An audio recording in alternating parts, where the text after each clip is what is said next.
लल्लन नाम का एक व्यापारी किसी दूसरे राज्य में व्यापार करने का उद्देश्य से चला जा रहा था। उसके पास 5-5 स्वर्ण मुद्राएं आई थी और वह सोचता था, इन स्वर्ण मुद्राओं की सहायता से कोई दूसरे देश में जाकर छोटा मोटा धंधा कर लूंगा। शाम का समय हो चुका था, परंतु लल्लन रुका नहीं।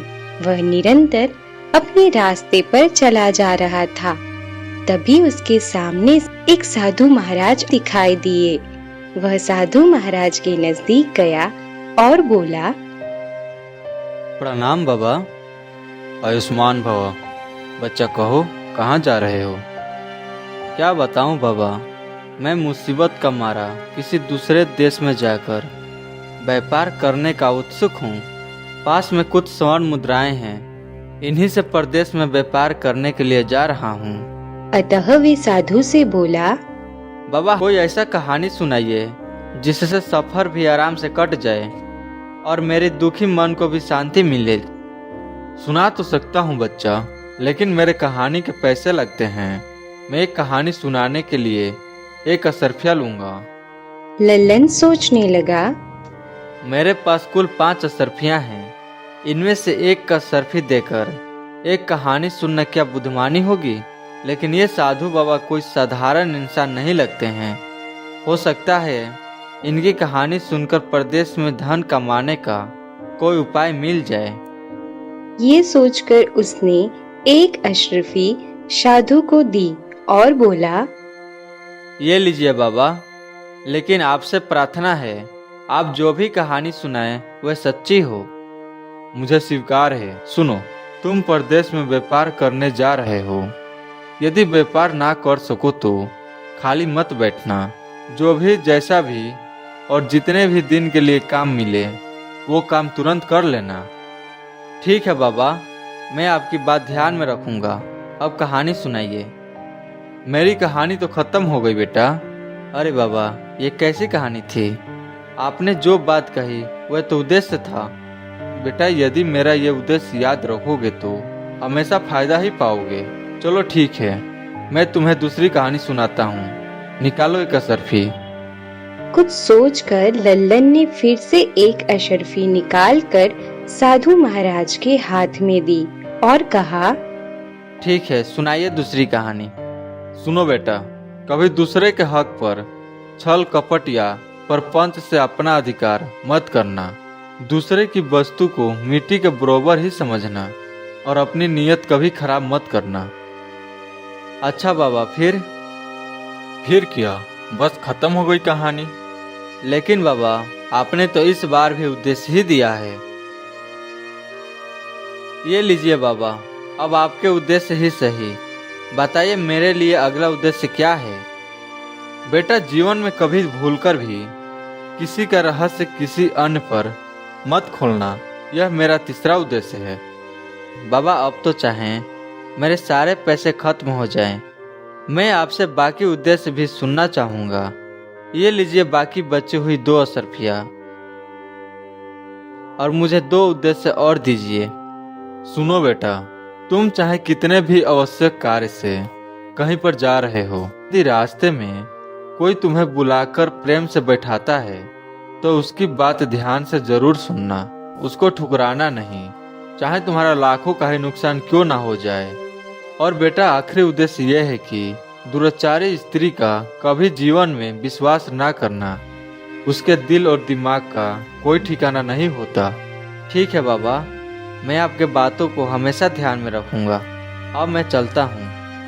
लगा, साधु की कही हुई बातें अवश्य ही उपयोगी सिद्ध होगी, परंतु साधु बाबा मुझे उद्देश्य बिना कोई पैसे के भी बता सकते थे। आखिर साधु को पैसों की क्या आवश्यकता थी?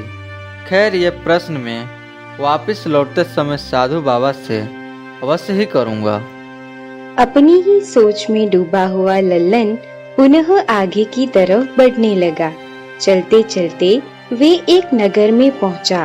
अब उसके पास कोई भी धन नहीं था, इसलिए वह कोई व्यापार भी नहीं कर सकता था। वह नौकरी की तलाश में लोगों से पूछताछ करने लगा। वहां पर उसने चंदन नाम के एक व्यक्ति मिला। उसने कहा, सुनो भाई, मेरा नाम चंदन है और यहाँ के महाराज परमजीत सिंह के यहाँ पे नौकर हूँ। मेरा काम घोड़ों के देखभाल करना है। मैं विक्रमगढ़ का रहने वाला हूँ और मेरी माँ सख्त बीमार है, इसीलिए मुझे 1 माह की छुट्टी चाहिए ताकि मैं अपनी माँ को देखने जा सकूं। लेकिन महाराज ने मुझे इस शर्त पर छुट्टी देना स्वीकार किया है कि अपने संस्थान पर 1 माह के लिए कोई और व्यक्ति रख जाऊं। यदि तुम तैयार हो तो चलो इसी समय महाराज के पास। अरे भाई, मैं तो बिल्कुल तैयार हूँ। मुझे तो नौकरी की ही तलाश है। चलो मैं तुम्हारे साथ चलता हूँ। वहां के राजा परमजीत सिंह बड़े ही पराक्रमी और दानी राजा थे। उनकी एक बेटी थी जिसका नाम इंदुमती था। इंदुमती बहुत ही खूबसूरत थी और राजा उनसे अपने प्राणों से भी ज्यादा प्यार करते थे। इसके अलावा राजा परमजीत सिंह को घुड़सवारी का बहुत ही शौक था, इसीलिए उन्होंने दुनिया भर के छटे हुए असंख्य सुंदर और स्वस्थ घोड़े पाल रखे थे, जिनकी देखभाल के लिए बहुत से पुराने सईस भी रख छोड़े थे, जिनमें से एक चंदन भी था। चंदन लल्लन को लेकर सीधा राज दरबार में पहुंचा। महाराज की जय हो। महाराज, इसका नाम ललन है। मैं अपने संस्थान पर इसे रखने का आज्ञा लेने आया हूँ। इसमें आज्ञा की क्या हो सकता है? यदि तुम्हें यह भरोसेमंद आदमी लगता है तो इसे सारा काम ले जाकर समझा दो और अपने घर चले जाओ।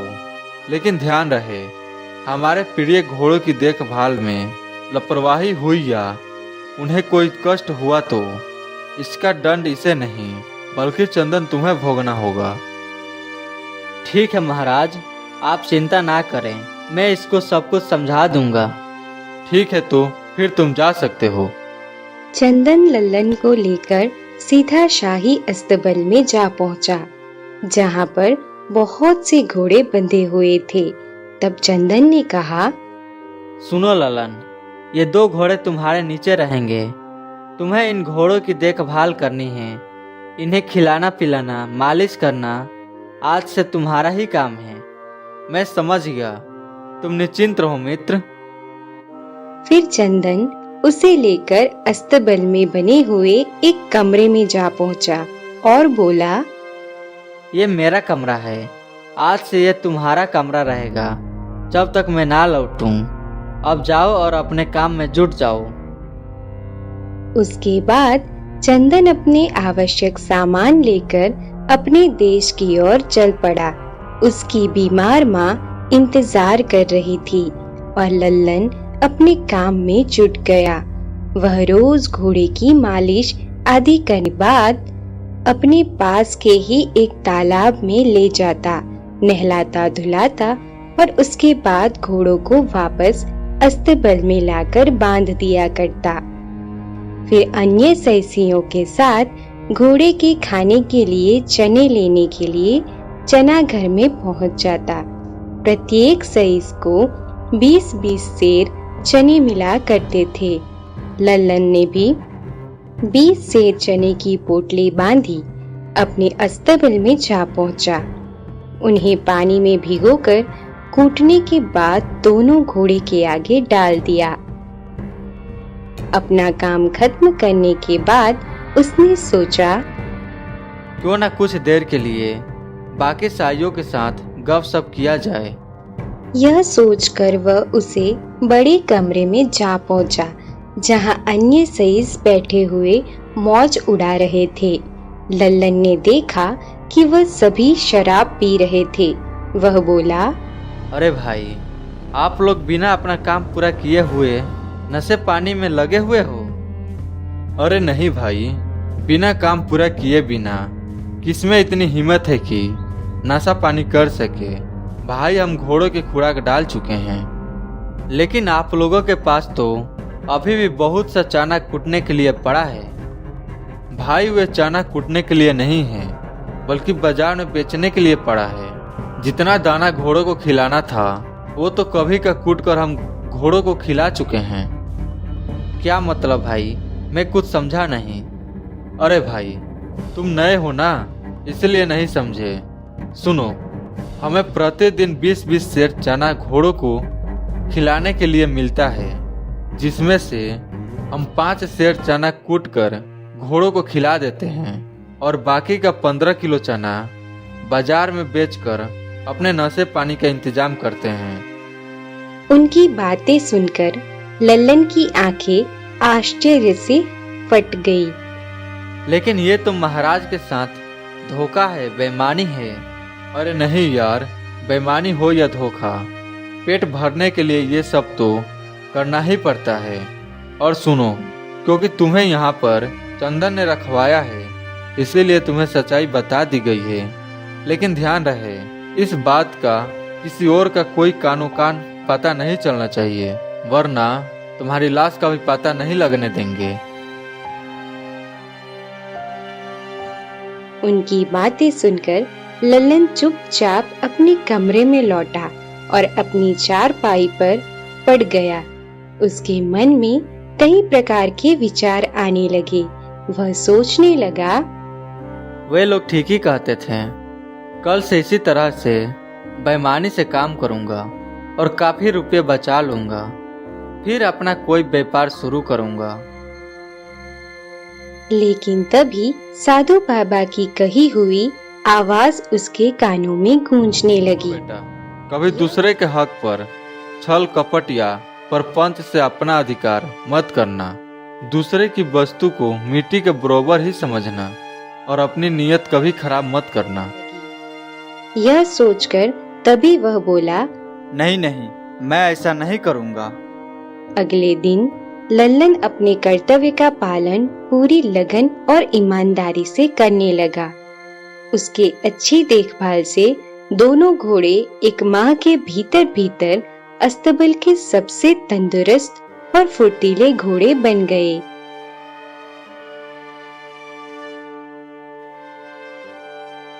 एक दिन दरबार में राजा ने अपने मंत्री से कहा, मंत्री जी, बहुत दिन हो गए हैं, मैंने अपने प्रिय घोड़ों को नहीं देखा।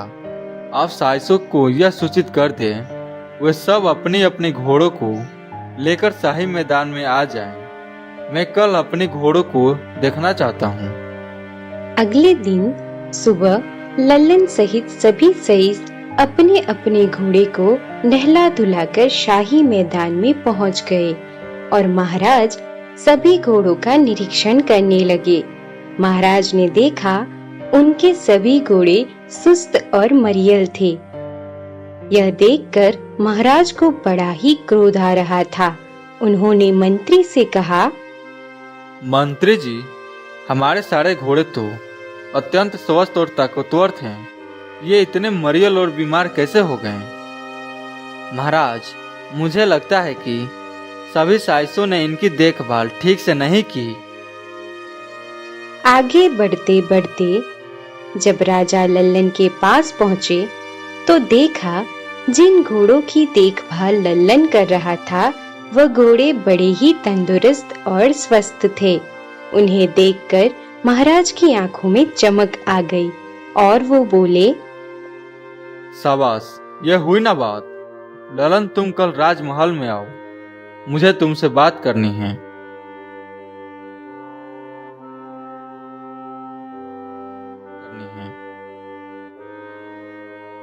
ललन, तुम वही हो ना जिसे चंदन ने रखवाया था? जी महाराज, मैं वही हूँ। ललन, हम तुम्हारी सेवा और ईमानदारी से बहुत ही प्रसन्न हैं। हमने तुम्हें यहाँ पर ये जानने के लिए बुलाया है कि केवल तुम्हारे ही घोड़े तंदुरुस्त और सुंदर क्यों हैं, बाकी क्यों नहीं हैं, जबकि सबको एक सा भोजन दिया जाता है और एक सी देख रेख होती है। महाराज, आपके प्रश्न का उत्तर मैं तभी दे सकता हूँ जब बाकी सब साइस यहाँ पर मौजूद हो। ठीक है, सभी साइसों को यहाँ पर बुलवाया जाए। और राजा के आदेश पर बाकी सभी सईस भी वहां पर पहुंच गए। हाँ ललन, अब बताओ।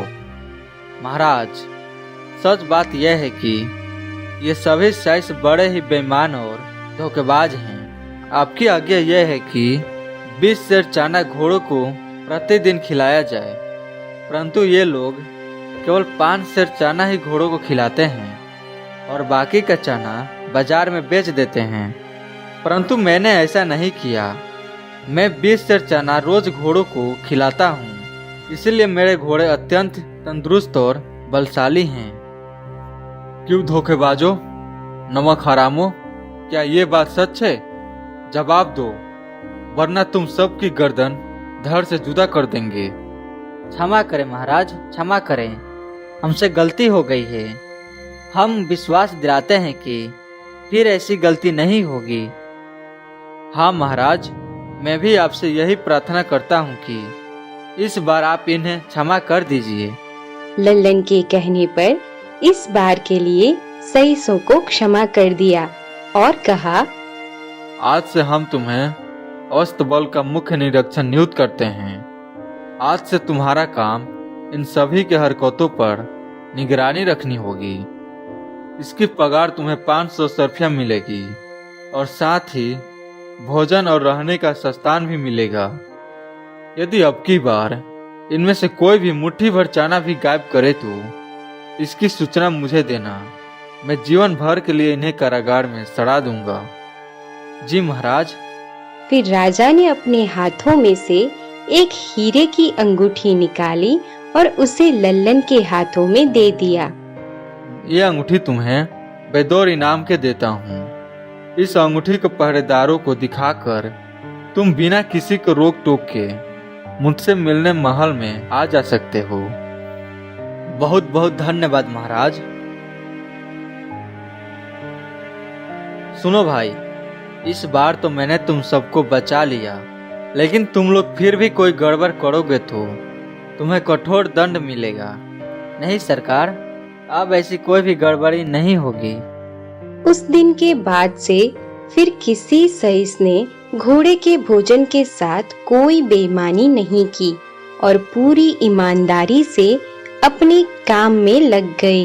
इसका परिणाम यह हुआ कि जल्दी ही सारे घोड़े तंदुरुस्त और स्वस्थ दिखाई देने लगे। यह देखकर राजा भी बहुत प्रसन्न हो उठा।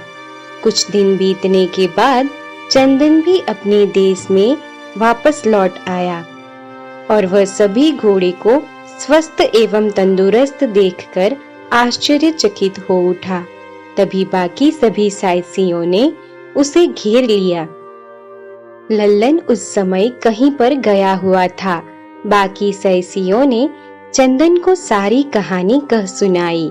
फिर किसी तरह से लल्लन ने उनकी बेईमानी पकड़ ली और खुद मुख्य निरीक्षक बन चुका है। मैं वापस आ गया हूँ, तुम लोग चिंता ना करो। मैं उस ललन को अवश्य ही सबक सिखा दूंगा। इसके बाद चंदन अपने कमरे में पहुंच गया, जो वह लल्लन को सौंप कर गया था। उसे देखा कि कमरे की हालत बहुत ही अच्छी थी। वह आराम से एक तरफ अपने बिस्तर पर लेट गया और लल्लन के आने का इंतजार करने लगा। कुछ देर बाद जब लल्लन कमरे में आया तो वह चंदन को देखकर बड़ा ही खुश हुआ। कहो मित्र चंदन, कब आए और कैसे आए? बस अभी अभी कुछ ही देर पहले आया हूँ और तुमने कमरे को बहुत ही सही ढंग से व्यवस्थित किया हुआ है। फिर लल्लन ने उसे वह सब कुछ कह सुनाया जो उसके पीछे घटित हुआ था, जिससे चंदन पहले से ही अपने साथियों से सुन चुका था। चंदन का तन बदन मारे ईर्ष्या और क्रोध से जल रहा था। उसे नींद नहीं आ रही थी। वह मन ही मन में लल्लन को सबक सिखाने का सोच रहा था। उस रात को आकाश में काले बादल छाए हुए थे और रुक रुक कर बारिश हो रही थी। इधर राजमहल में राजकुमारी इंदुमती की आंखों में नींद का नामो निशान तक नहीं था। वह अपने कमरे में एक जगह से दूसरी जगह टहल रही थी। तभी उसने अपने कमरे के फर्श पर एक लकड़ी के टुकड़े को एक तरफ हटाया। यह उसके कमरे में एक गुप्त रास्ता था। वह तुरंत उसे गुप्त रास्ते की सीढ़ियों पर नीचे उतरने लगी। इधर मूसलाधार बारिश होने की वजह से लल्लन की नींद टूट गई। मौसम खराब हो गया है। देखूं कहीं बाकी साइयों ने घोड़ों को खुले में ना बांध रखा हो। लल्लन अपने कमरे से निकलकर अभी बाहर ही गया था कि अचानक कमरे के फर्श पर एक लकड़ी का टुकड़ा एक तरफ से हटा और उसमें से राजकुमारी इंदुमती बाहर आई और चंदन को उठाने लगी। राजकुमारी, तुम इस समय जल्दी लौट जाओ, यहाँ पर ललन है। ना जाने ये ललन कहाँ पर चला गया। कौन लल्लन? इसके बाद चंदन ने राजकुमारी को सब कुछ बतला दिया। असल बात यह थी कि चंदन और राजकुमारी का प्रेम प्रसंग चल रहा था, जिसके बारे में किसी को कोई भी सूचना नहीं थी। तुम बिल्कुल चिंता मत करो चंदन, हमारे रहते हुए तुम्हें कोई नीचा नहीं दिखा सकता। तुम कल सुबह ही देखना हम उसे कैसे सबक सिखाते हैं। इधर लल्लन जब अपने घोड़ों का निरीक्षण करने के बाद वापस लौटा तो कमरे के भीतर से आते हुई आवाजों को सुनकर वह हैरान हो गया। कमरे के बाहर ही खड़ा होकर वह सोचने लगा, अरे इतनी रात गए, चंदन किस स्त्री से बात कर रहा है। दरवाजा बंद था, इसलिए लल्लन ने सावधानी के साथ खिड़की से भीतर की तरफ झांका और राजकुमारी को देखकर वह हैरान रह गया। हे भगवान, ये मैं क्या देख रहा हूँ। इसी समय चलकर महाराज को ये खबर देनी चाहिए। चंदन तो महाराज की पगड़ी उछालना चाहता है। लेकिन अब भी उसने राजमहल की तरफ जाने के लिए कदम बढ़ाया ही कि उसके कानों में साधु बाबा की तीसरी बात गूंज उठी। बेटा, जीवन में कभी भूलकर भी किसी का रहस्य किसी अन्य पर मत खोलना। यह मेरा तीसरा। यह सोचकर कमरे के बाहर ही छुपकर राजकुमारी के जाने का इंतजार करने लगा। राजकुमारी, काफी समय हो गया है, वो ललन किसी भी समय आ सकता है। तुम वापस महल लौट जाओ। फिर राजकुमारी अपने महल चली जाती है और चंदन चुपचाप अपने पलंग पर लेट गया। लल्लन ने काफी देर तक इंतजार करने के बाद भी राजकुमारी को कमरे से बाहर निकलते हुए नहीं देखा, तो उसने खिड़की से भीतर झांका, लेकिन राजकुमारी को भीतर न देखकर वह चंदन को आराम से पलंग पर लेटे देखकर वह फिर से हैरान हो गया। आश्चर्य है, दरवाजा खुला है। ये सब क्या चक्कर है। लगता है इस कमरे में कोई गुप्त मार्ग है जहाँ से राजकुमारी आई और चली गई। मैं कल सुबह चंदन के अनुपस्थिति में इस गुप्त मार्ग का पता लगाऊंगा। दूसरी तरफ राजकुमारी अपने कमरे में पहुंच गई। कमरे में पहुंचकर राजकुमारी इंदुमती ने दरवाजा बंद कर लिया और जोर जोर से चिल्लाने लगी, बचाओ बचाओ, कोई हमें बचाओ। उनकी चीख सुनकर राजा परम सिंह जागे और राजकुमारी के कक्ष की तरफ पहुंच गए। क्या बात है बेटी, क्या हुआ? तुम चीख क्यों रही हो? पिताजी, अपने अस्तबल का मुख्य निरीक्षक अभी अभी हमारे कक्ष में आया था। वह हमारी इज्जत खराब करना चाहता था, लेकिन जैसे ही हम चीखे वह खिड़की से कूदकर भाग गया। उस नीच की इतनी हिम्मत! वो महल में घुस कैसे गया? मैं अभी सैनिकों को बुलाकर उसकी खबर लेता हूँ। सैनिकों की खबर लेने से कोई लाभ नहीं होगा पिताजी। हमें विश्वास है कि वह जरूर आपके द्वारा दी गई उस अंगूठी को दिखाकर ही महल के भीतर घुसा होगा। ललन, तुम अब कठोर दंड के लिए तैयार हो जाओ। कठोर दंड देने से काम नहीं चलेगा पिताजी। हमें उस गुस्ताख का सिर चाहिए, वरना हम भोजन नहीं करेंगे। ठीक है बेटी, तुम्हारी इच्छा जरूर पूरी होगी। आखिर हमारी योजना काम कर ही गई। अब हमारे और चंदन के बीच कोई कांटा नहीं रह जाएगा। फिर राजा अपने शयन कक्ष में आ जाते हैं, परंतु उनकी आंखों से नींद उड़ चुकी थी। कल सुबह मैं ललन को बुलाकर मृत्यु दंड दे दूंगा। राजा परमसेन जब दरबार में समस्त दरबारी और मंत्रीगण ललन को मृत्यु दंड देने के कारण पूछेंगे तो उन्हें क्या जवाब दोगे? तब तुम्हारी भी तो बदनामी होगी। लोग तुम्हारे मुंह पर कुछ नहीं कहेंगे क्योंकि तुम राजा हो, लेकिन पीठ पीछे तुम्हारी हंसी उड़ाएंगे। ललन को चुपचाप मौत की घाट उतरवा दिया जाए, किसी को कानो कान पता तक नहीं चलेगा और सब कुछ ठीक हो जाएगा। यही ठीक रहेगा। इससे सांप भी मर जाएगा और लाठी भी नहीं टूटेगी, और ये काम सिर्फ कासिम कसाई ही कर सकता है।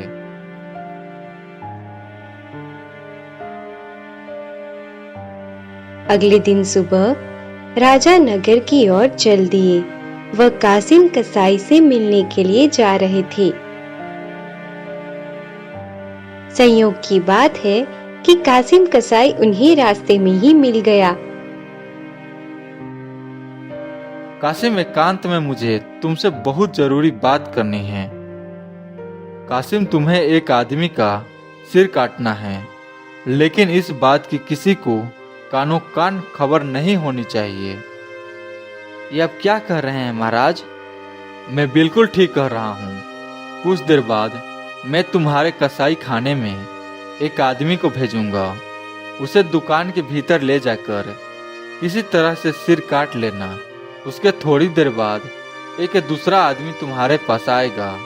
तुम उस सर को लपेटकर उस व्यक्ति को दे देना और धड़ समुद्र में फेंक देना। लेकिन हजूर, लेकिन कुछ नहीं। जैसा मैंने कहा वैसा तुम्हें करना ही होगा। इसके बदले में तुम्हें मुंह मांगा इनाम मिलेगा, वरना तुम्हें भी मरना होगा। तुम्हें घबराने की आवश्यकता नहीं है।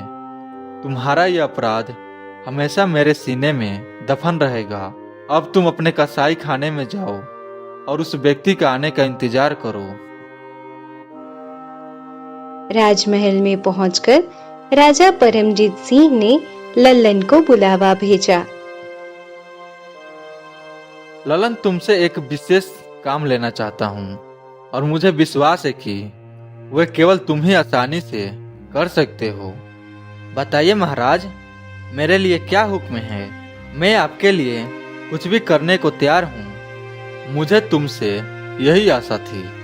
तुम इसी समय कासिम कसाई के कसाई खाने में चले जाओ और उससे कहना कि मैंने तुम्हें भेजा है।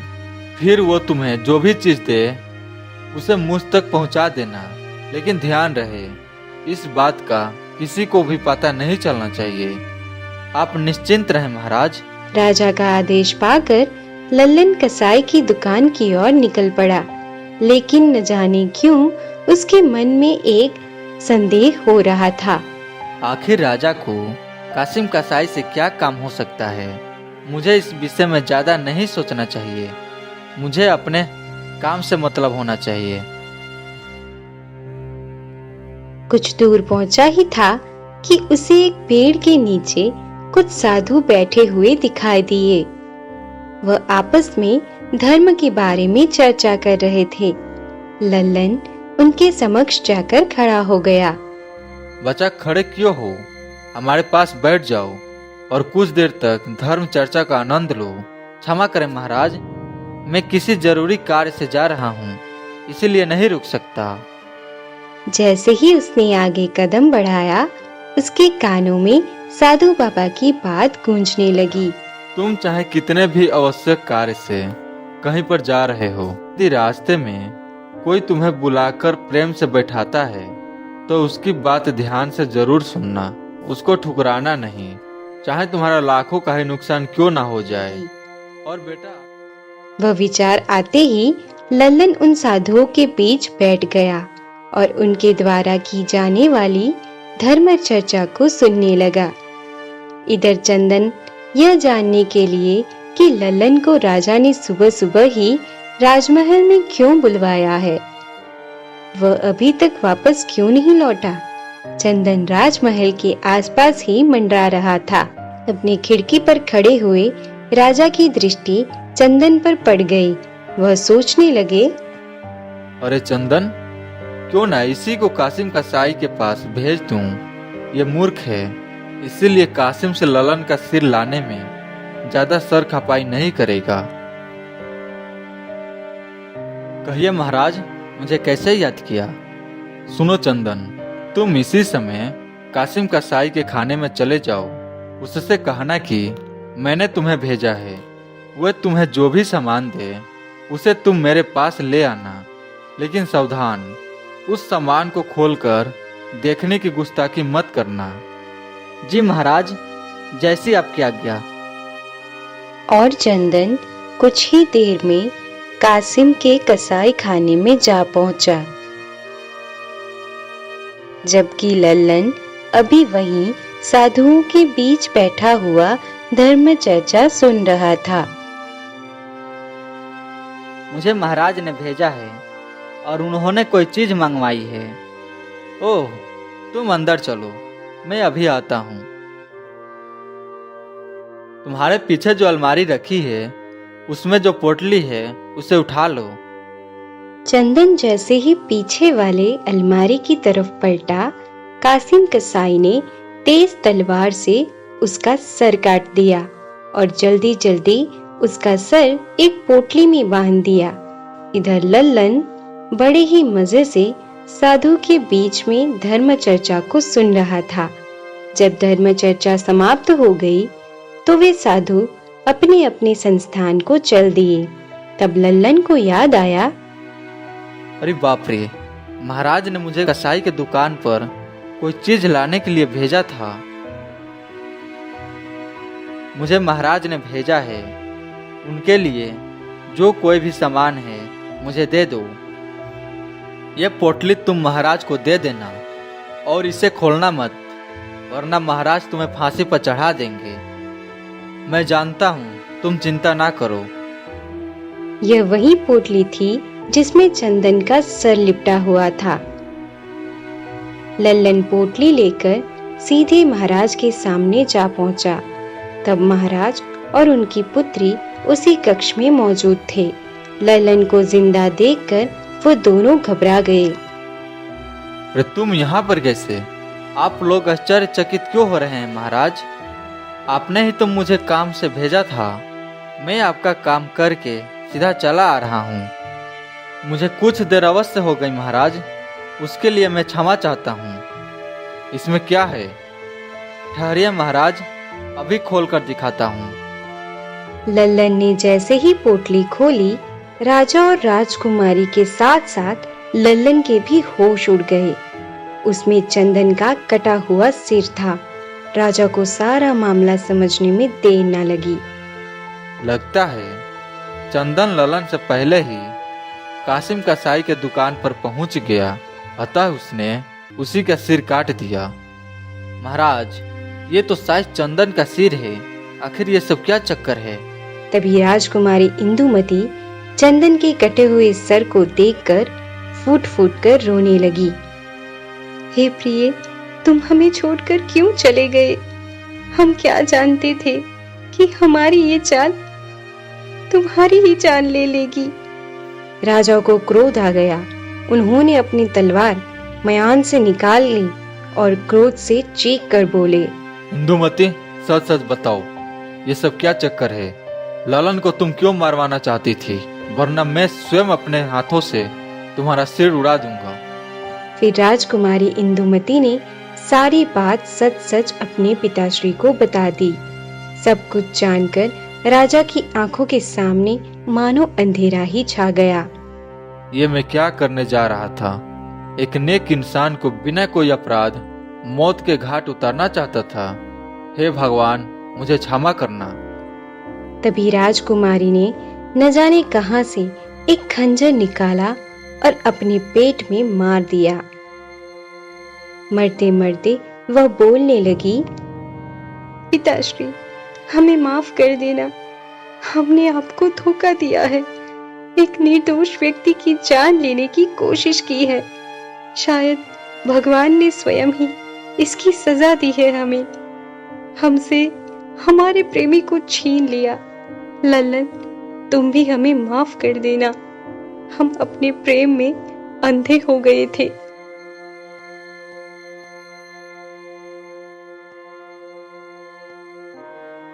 अगले दिन भरे राज दरबार में राजा ने अपना अपराध कबूल किया और कहा, मैं जानता हूँ आप लोग मुझे अपराधी समझते हुए भी कोई सजा नहीं देंगे, लेकिन मैं समझता हूँ कि मैं अब इस सिंहासन पर बैठने योग्य नहीं हूँ। इसीलिए मैं घोषणा करता हूँ कि आज से इस राज्य का राजा ललन होगा। ललन को ही राजगद्दी सौंपकर संन्यास लेकर यहाँ से चला जाऊंगा। समस्त दरबारी ने पहले तो राजा के फैसले का विरोध किया, लेकिन राजा के अटूट फैसले के सामने उन्हें झुकना ही पड़ा और उन सब ने ललन को राजा के रूप में स्वीकार कर लिया और फिर विधिवत रूप से लल्लन का राज तिलक किया गया। इसके बाद महाराज परमजीत सिंह ने संन्यास ले लिया और राजमहल को छोड़कर हमेशा के लिए चले गए। अब इस राज्य का राजा लल्लन बन चुका था। वह बड़ी ही कुशलता और ईमानदारी से राज्यपाल को संभाल रहा था। फिर एक दिन उसके मन में विचार आया, साधु बाबा के बताए हुए उद्देश्य मेरे लिए बहुत ही फायदेमंद हुए हैं। मुझे उनसे मिलने जाना चाहिए।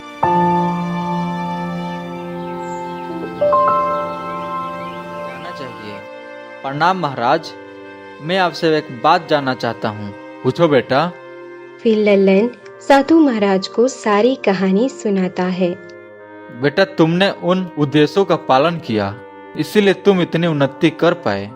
साधु महाराज, मैं आपसे एक बात जानना चाहता हूँ कि आप एक साधु हैं, फिर भी आप वो सब उद्देश्य बिना किसी कीमत के भी दे सकते थे, परंतु आपने एक उद्देश्य के लिए एक एक स्वर्ण मुद्राएं ली। आखिर इसका क्या कारण था?